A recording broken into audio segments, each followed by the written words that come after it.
50 miles off the western coast of Scotland in the Outer Hebrides is the sparsely populated island of South Uist. Accessible from the mainland by air or by sea, it's as remote and as starkly beautiful a place you're likely to find in the British Isles. Framed by stunning landscape and overlooking the Atlantic Ocean is the links course of Askernish, home to a remarkable golfing tale. On an island of less than 2,000 people, the golf course was originally laid out by one of the forefathers of the modern game, sporting treasure lost and then rediscovered.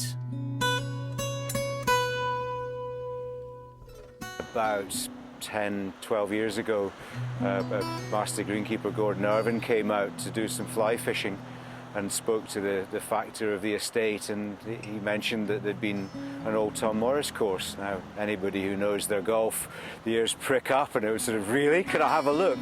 And he came out to this very spot, and just his jaw dropped, and he realised that there was something just truly magnificent here.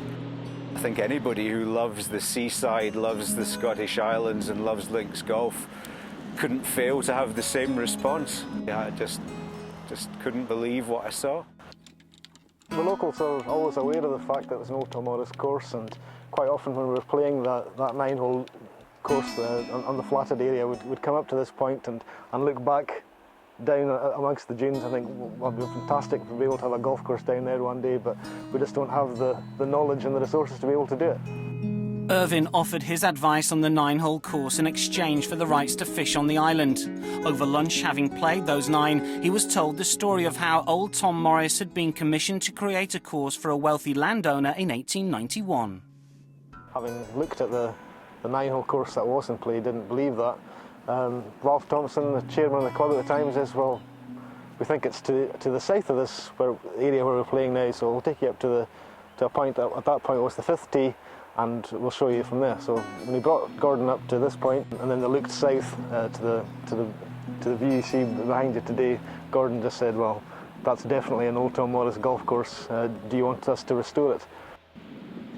Martin Ebert, the course architect, came out and laid the course out.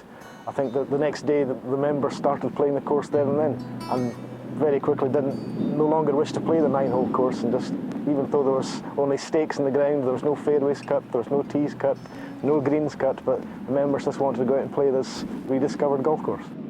It was just mind-blowing. The original course had seen a general decline before finally being abandoned around the time of the Second World War.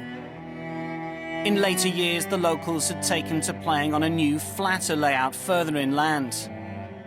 However, with little or no paperwork to refer to, the authenticity of the rediscovered Askernish will, it seems, remain a mystery.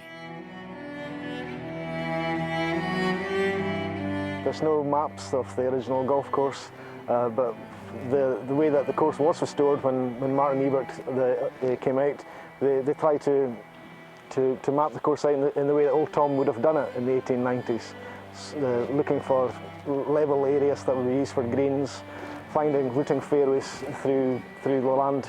Obviously old Tom would have avoided areas that he didn't think he could get a fairway into, so they did it in exactly the same way.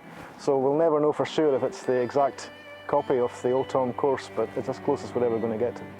What we tried to do was to go out and do a bit of golfing archaeology and try and find where the greens were, and then sort of adapt the course to the modern game, but trying to use those greens as much as possible. The run of 7, 8, 9, 10, they're just magnificent golf holes, I think. On the back 9, the 16th, I think, is the most sort of talked after, because it's probably the more eccentric of the holes in the back 9, although the 15th green is also quite eccentric, but more conventional holes would be, well, the 14th is just a classic links par 3. At a little over 6,000 yards, Askernish's defences lay elsewhere. The rough is brutal, the Atlantic wind constant. Straight hitting and imagination are the keys to success.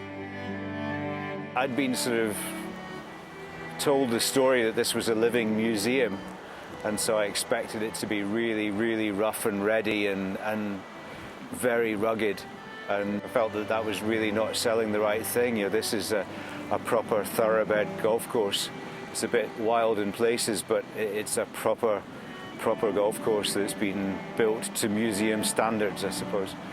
It's worth the pilgrimage, and that's exactly what it is.